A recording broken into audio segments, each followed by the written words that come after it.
pagi, senang sekali saya Rosmi Rahma kembali menjumpai Anda pagi hari ini dengan sejumlah informasi penting seputar Kalimantan Timur dan sekitarnya yang akan kami hadirkan untuk Anda dalam program Kaltim Sepekan dan berikut di antaranya.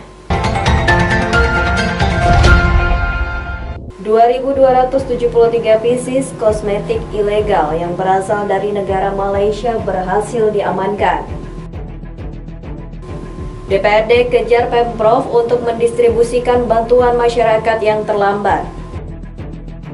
BPK Kaltim temukan kredit macet di Bank Kaltim Tara dalam laporan auditnya.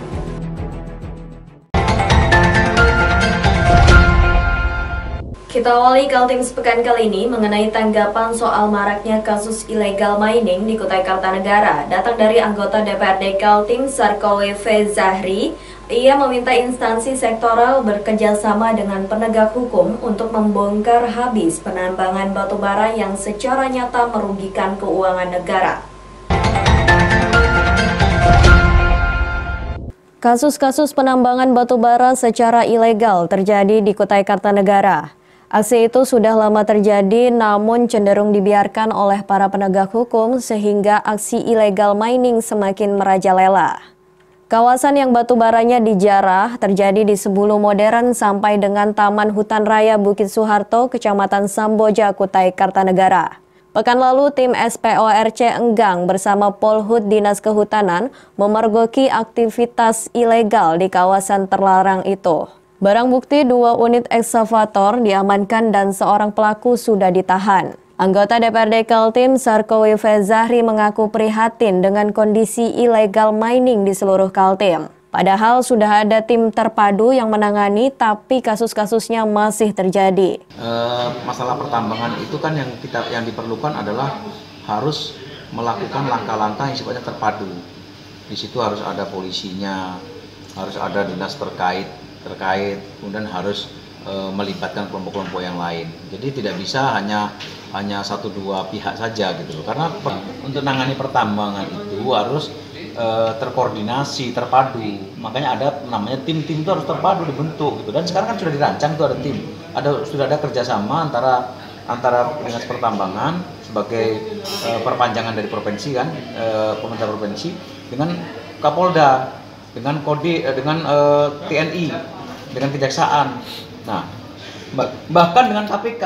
Sebagai wakil rakyat, Sarkowi mengakui menerima laporan terjadinya illegal mining di Kaltim. Merespon banyaknya laporan warga, dia mendorong agar Dinas Pertambangan bekerja sama dengan Polda dan Kejaksaan Tinggi membuka sistem pengaduan online. Selama ini banyak warga yang tahu ada illegal mining, tapi tidak tahu harus melapor kemana. Nah, yang kita perlukan sekarang ini adalah bagaimana ada online laporan. Di mana posisinya? Posisinya adalah di SKPD yang leading sektornya, yaitu Dinas Pertambangan. Nah, Dinas Pertambangan nantilah ini kan sudah ada terkoordinasi lintas sektoral kan. Nah, otomatis nanti akan bisa menyusun langkah-langkah strategis penanganan. Hariman Kaltim TV melaporkan. DPRD Kaltim terus mengejar pemerintah Provinsi Kalimantan Timur menyelesaikan tugasnya untuk mendistribusikan bantuan kepada warga terdampak COVID-19. Keterlambatan dalam pendistribusian bantuan ini merugikan masyarakat yang membutuhkan. Wakil Ketua DPRD Kaltim Sigit Wibowo mengapresiasi sikap hati-hati pemerintah Provinsi Kaltim dalam menyalurkan bantuan kepada warga terdampak COVID-19. Di antaranya persoalan data penerima yang berubah-ubah, sementara pemerintah juga dihadapkan dengan sistem birokrasi yang ketat dan transparansi, serta diawasi oleh penegak hukum. Kalau dari sisi penyaluran, memang bagi kami agak terlambat begitu. Nah, tetapi memang ada juga jawaban dari Ketua Gugus Tugas, Pak Gubernur, menyampaikan bahwa keterlambatan itu diakui. Nah, cuman memang harus dilakukan semacam verifikasi, validasi data, sehingga tidak terjadi tumpang tindih. Karena memang yang mengawasi ini dilibatkan juga Kejaksaan, Kepolisian, dan KPK begitu. Nah, pemerintah kabupaten kota yang memang kita mintai data itu juga menyampaikannya agak terlambat begitu, agak terlambat. Keterlambatan yang disebabkan birokrasi pemerintah harus segera diatasi karena warga terdampak COVID-19 sedang menunggu bantuan itu dari pemerintah. Ditambah lagi soal perlunya langkah dalam pemulihan ekonomi, di mana penyaluran bantuan berupa uang tunai dari pemerintah kepada warga membuat peredaran uang di masyarakat semakin besar. Kami DPRD Provinsi Kalimantan Timur ya meminta kepada pemerintah untuk segera setelah selesai verifikasi dan validasi, segera menyalurkan bantuan tersebut kepada masyarakat. Itu. Nah, bantuan-bantuan ini salah satunya adalah bantuan 750.000. Itu 250.000 satu bulan, jadi dikali 3 bulan jadi 750.000. Nah, kami meminta kepada pemerintah untuk segera menyalurkan karena saya lihat ada data yang sudah disampaikan ke DPR juga supaya segera disalurkan begitu. Bantuan bagi warga terdampak COVID-19 dari Pemprov Kaltim sebesar 250.000 per bulan dan diberikan selama 3 bulan sehingga setiap warga mendapat 750.000. Sementara dana refocusing yang disiapkan pemerintah Kaltim untuk penanganan COVID-19 termasuk bantuan sudah siap 500 miliar rupiah. Tim Kaltim TV Hardin melaporkan.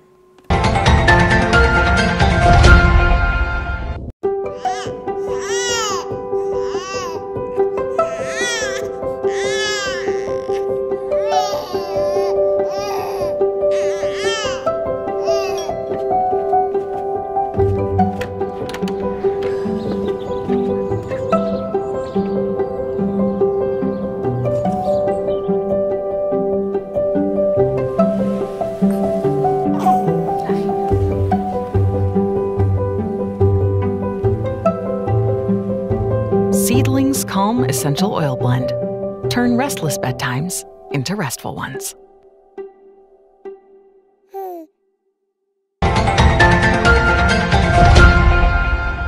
Kita beralih ke informasi selanjutnya. Lokapom Kota Balikpapan bekerja sama dengan Bea Cukai dan Polresta Balikpapan amankan 2.273 pieces kosmetik ilegal yang berasal dari negara Malaysia. Lokapom Kota Balikpapan bekerja sama dengan Bea Cukai dan Polresta Balikpapan amankan 2.273 pieces kosmetik ilegal yang berasal dari negara Malaysia. Kosmetik ilegal ini diketahui tak memiliki izin edar dari BPOM Indonesia sehingga tidak diketahui secara pasti kandungan yang ada di dalam produk kosmetik kecantikan tersebut dan ada kemungkinan mencampur bahan-bahan kimia berbahaya. Modus operasi peredaran kosmetik ilegal ini dengan cara mempromosikan melalui media sosial dan masuk ke Indonesia menggunakan jalur ekspedisi melalui Kalimantan Utara ke Kalimantan Timur. Lokapom Kota Balikpapan menaksir produk kecantikan ilegal ini mencapai 300 juta lebih. Dari hasil operasi gabungan dan pemeriksaan didapatkan temuan produk kosmetik tanpa izin edar sebanyak 18 item dan sebanyak 2.273 pieces. Total taksiran yang di Balikpapan sekitar 344.801.000. Sementara itu, Lokapom Balikpapan dan Bea Cukai serta Polresta Balikpapan masih lakukan pengembangan terhadap kosmetik ilegal tersebut. Saat ini ada 4 orang saksi sebagai alamat penerima paket kosmetik ilegal diminta keterangan sebagai saksi. Dari Balikpapan, Muhammad Idris, Tim Kaltim TV melaporkan.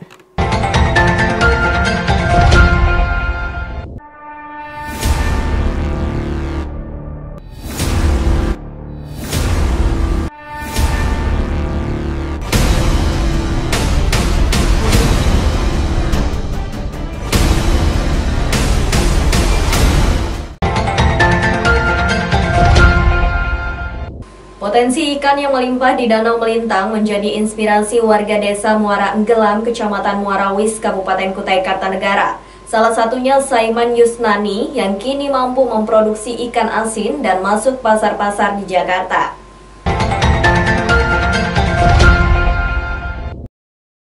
Warga di Kutai Kartanegara terutama sekitar Danau Melintang tentu tidak asing lagi dengan jenis ikan sepat, ikan baung, dan ikan ruam. Ikan-ikan ini ternyata juga digemari oleh warga Jakarta. Saiman Yusnani, warga desa Muara Enggelam, Kecamatan Muarawis, Kutai Kartanegara, yang mempelopori pengiriman ikan-ikan dari Danau Melintang itu ke Jakarta. Dalam 1 bulan, dia mampu mengirim 1-2 ton ke ibu kota negara itu. Penjualan ke Jakarta Pak, ini satu bulan tuh berapa jual? Oh kalau kadang-kadang pengiriman satu bulan kadang-kadang 2 kali 3 kali karena kadang-kadang tergantung kita yang banyak misalnya kan rata-rata ya 1 ton harus kirim dulu kan gitu. Kalau kita mau banyak lagi kan anak buah ada terkumpul kan bisa lebih sampai 2 tonan ya. Kalau per kilo ya kalau misalnya biawan ini kan yang agak B2 itu kan sekitar 24-25 gitu kan, tapi kalau spasiam itu hampir 40 ribuan per kilo. Saiman menceritakan usaha pengeringan ikan dilakukannya sejak 17 tahun atau sekitar 30 tahun silam. Awalnya karena melihat begitu banyaknya ikan Sungai Melintang yang terbuang karena tidak laku dijual. Overproduksi itu mengilhami Saiman untuk mengolahnya menjadi ikan asin. Dibantu oleh 10 orang warga yang bekerja sebagai karyawannya, sekarang ikan-ikan tangkapan warga bisa ditampungnya untuk dikeringkan dan menjadi ikan asin. Tentu harga beli ikan yang murah membuatnya bisa mendapat keuntungan jika diolah menjadi ikan asin. Tim Kaltim TV melaporkan.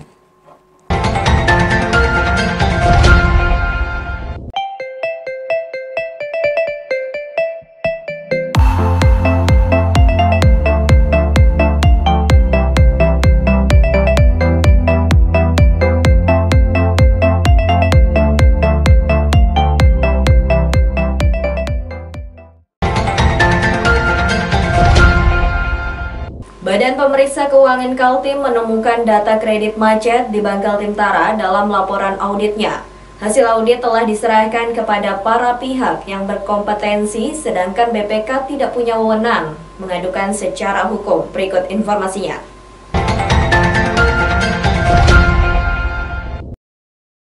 Kepala Badan Pemeriksa Keuangan Perwakilan Kaltim, Dadek Nandemar, dikejar wartawan seputar tindak lanjut dari kredit macet yang dialami Bank Kaltim Tara dengan beberapa debiturnya. Menjawab pertanyaan kalangan pers, Dadek mengakui kompetensi lembaganya hanya sebatas melakukan audit keuangan, sedangkan menyangkut masalah hukum bukan lagi menjadi otoritasnya. Kredit macet oleh debitur Bank Kaltim Tara pernah disampaikan BPK Kaltim beberapa waktu lalu. Namun, beberapa angka kredit macet yang terjadi tidak terungkap secara pasti.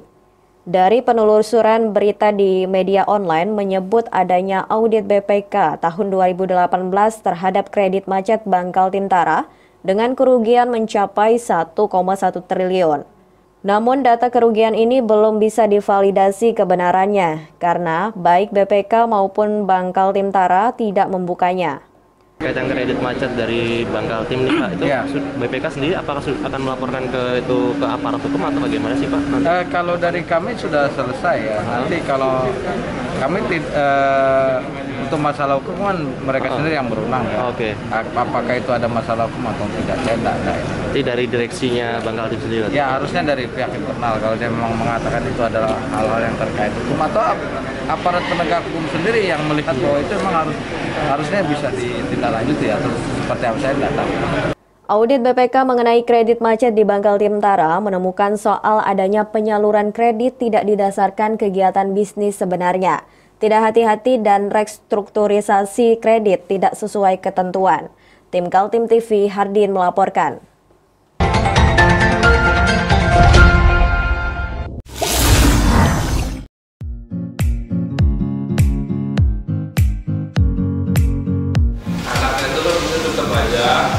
Cara mudah beriklan digital di Kaltim TV.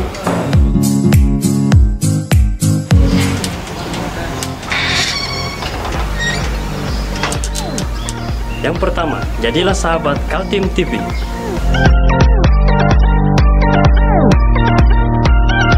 Dengan Rp1.000.000, para sahabat mendapat 20 kali tayang di slot berita kamu.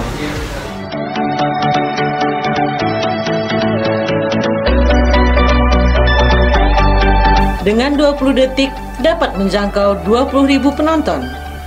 Anda beruntung karena mendapat kesempatan perdana dari kami. Ayo jadilah sahabat Kaltim TV.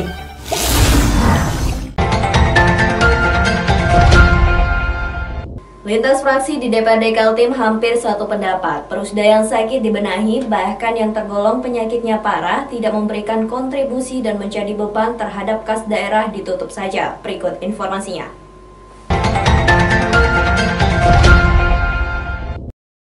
Opsi-opsi tentang pembenahan Perusda yang dimodali Pemprov Kaltim disampaikan fraksi-fraksi di DPRD Kaltim pada rapat paripurna pandangan umum terhadap LKPJ Gubernur Kaltim tahun 2019.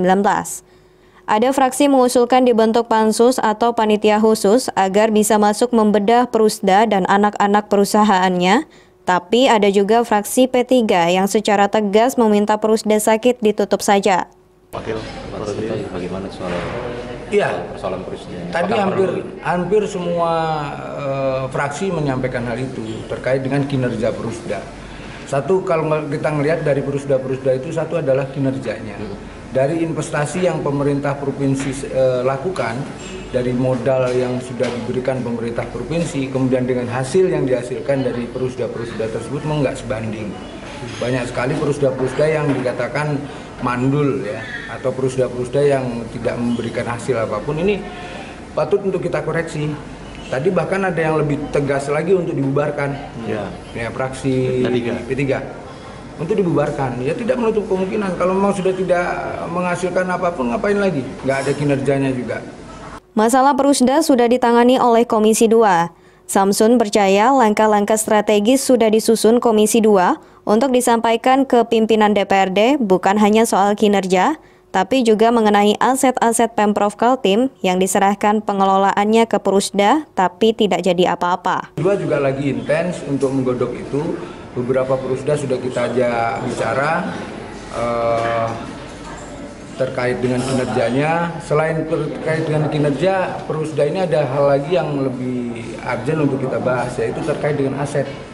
Karena kan banyak sekali aset-aset Pemprov yang dilimpahkan pengelolaannya ke Perusda. Sudah sejauh mana? Contoh yang paling konkret ini lahan eksklusif punya Pemprov, kemudian dikelolakan kepada MBS. Jadi apa sekarang? Gitu kan? Nah, sementara ya jadi rumah hantu. Tim Kaltim TV, Hardin melaporkan.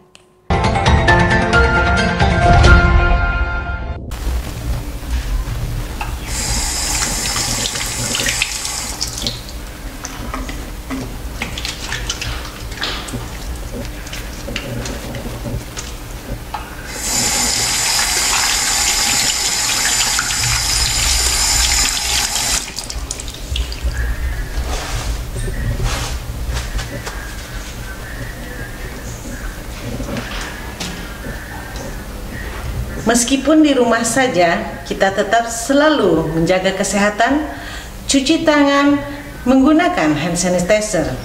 Ingat, mulailah dari diri sendiri.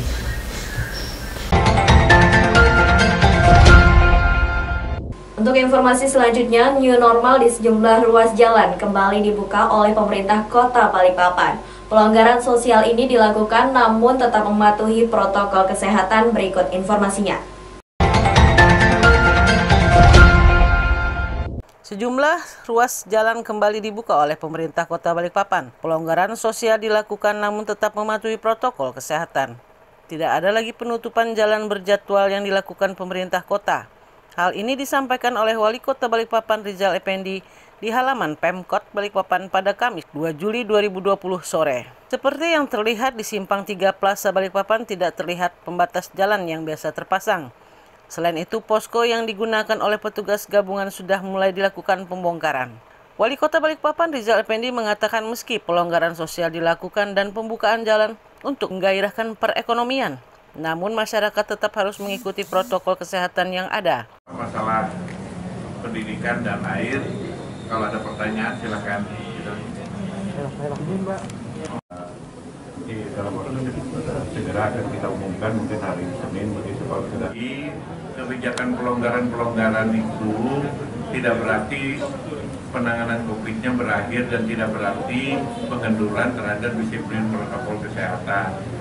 Jadi kalaulah ini jalan dibuka, kemudian berbagai moda transportasi sudah dibolehkan, ini hari ini juga kita umumkan beberapa relaksasi juga di kegiatan pertemuan, ya. Tidak berarti lalu disiplin protokol COVID-nya berubah, malah justru harus meningkat, ya. Jadi jangan sampai ditabrakkan oleh teman-teman, soalnya media kan sering pintar kali ya pada dia, ya. Lebih senang yang itu. Jadi jangan dibalik-balik bahwa membuka jalan tidak berarti kita mengendorkan protokol. Wali Kota Balikpapan Rizal Effendi menambahkan, dengan dibukanya jalan yang ada, seharusnya kewaspadaan harus ditingkatkan. Muhammad Idris melaporkan dari Balikpapan. Dinas Pendidikan dan Kebudayaan Kota Balikpapan akan melakukan evaluasi terkait penyelenggaraan penerimaan peserta didik baru sistem online yang dilakukan pada tahun ini. Pasalnya, sistem yang digunakan kerap kali terjadi gangguan. Meski secara umum pelaksanaan pendaftaran peserta didik baru atau PPDB melalui sistem online berjalan lancar dan tidak ada gejolak, namun Dinas Pendidikan dan Kebudayaan Kota Balikpapan mengakui masih terjadi kekurangan, terutama pada website yang kerap terjadi gangguan atau error dan membuat orang tua siswa kesulitan untuk mengakses dan memantau peringkat anak mereka. Sehingga sistem ini akan dievaluasi secara menyeluruh, termasuk website yang dimiliki Dinas Pendidikan.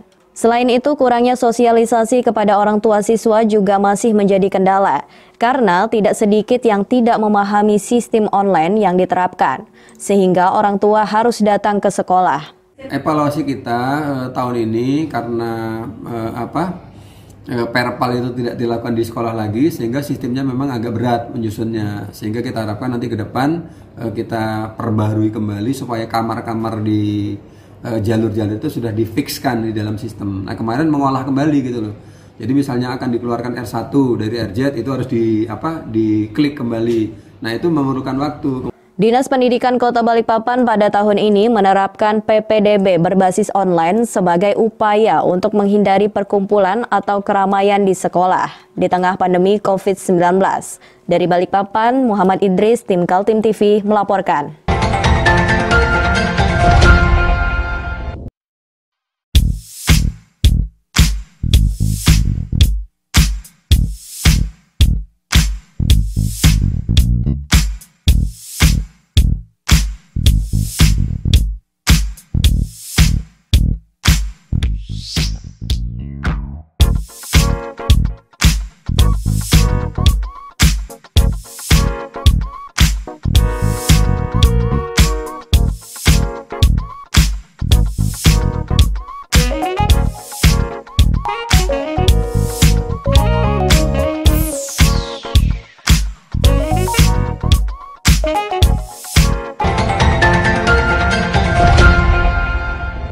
Ratusan pedagang Pasar Pandansari mengikuti tes swab massal yang dilakukan Pemkot Balikpapan.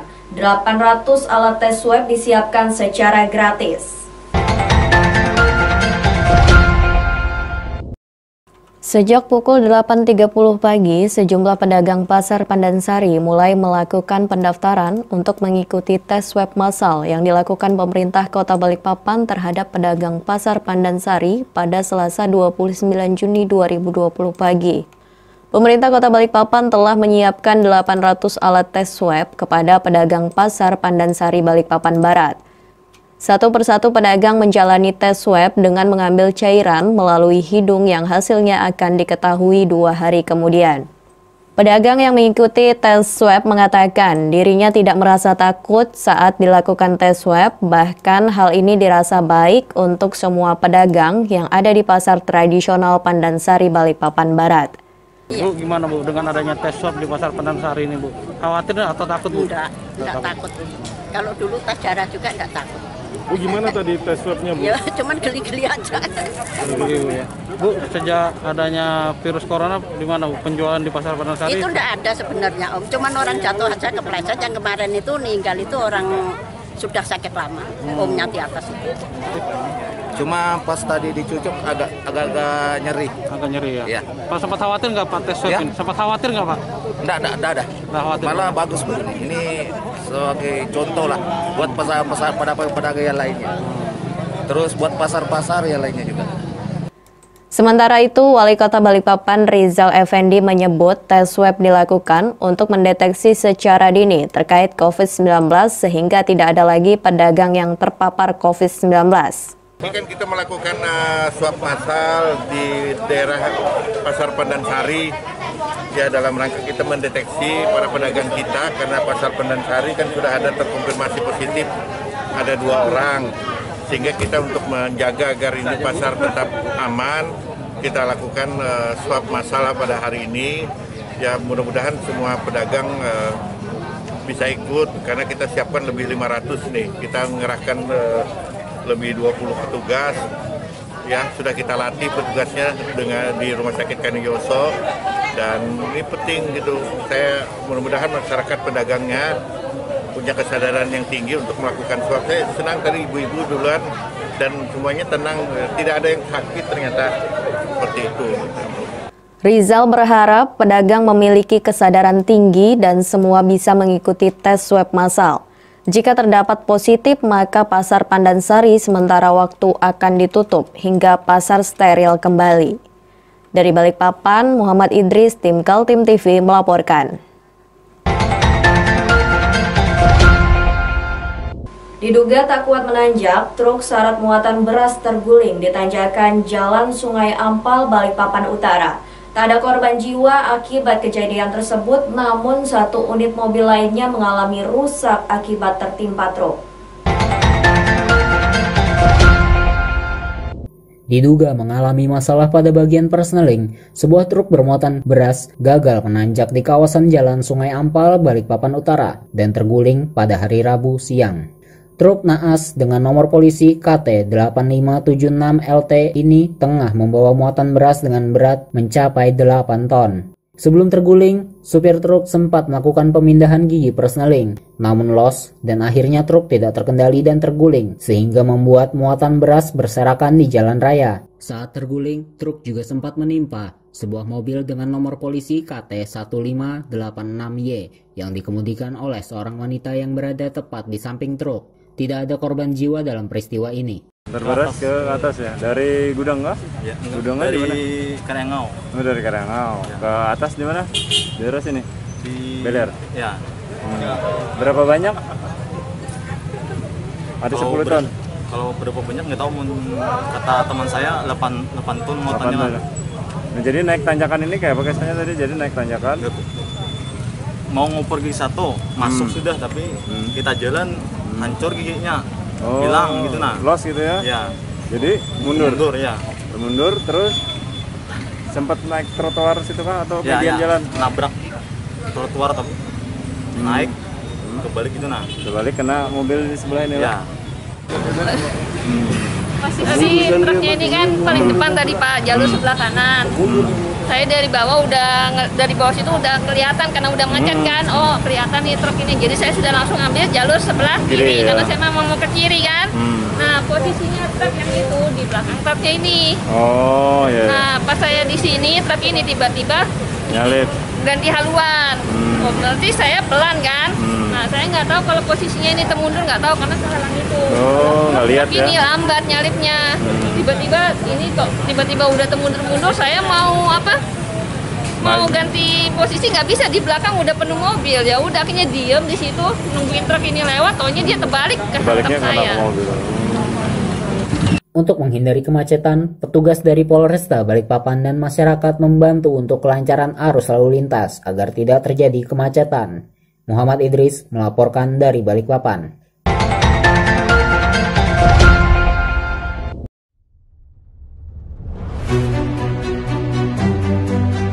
Untuk hari ini kita ada kegiatan untuk membungkus sembako untuk dibagikan ke masyarakat yang membutuhkan karena COVID-19 ini.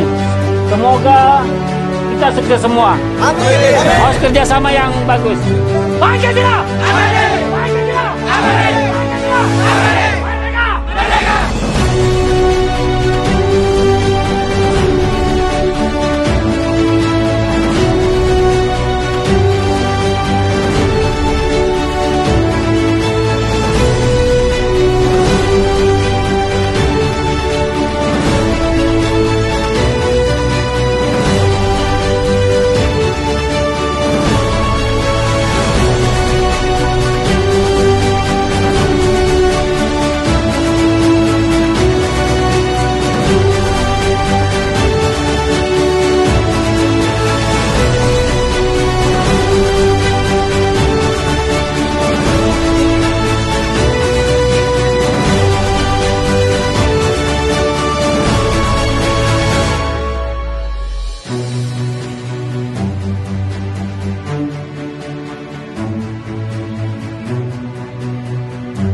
Demikian Kaltim Sepekan pada hari ini. Informasi lainnya dapat Anda saksikan melalui situs website www.kaltim.tv, channel YouTube dan fanpage Facebook Kaltim TV. Saya Rosmi Rahma bersama kerabat kerja yang bertugas pamit undur diri. Kaltim TV, siaran kemajuan.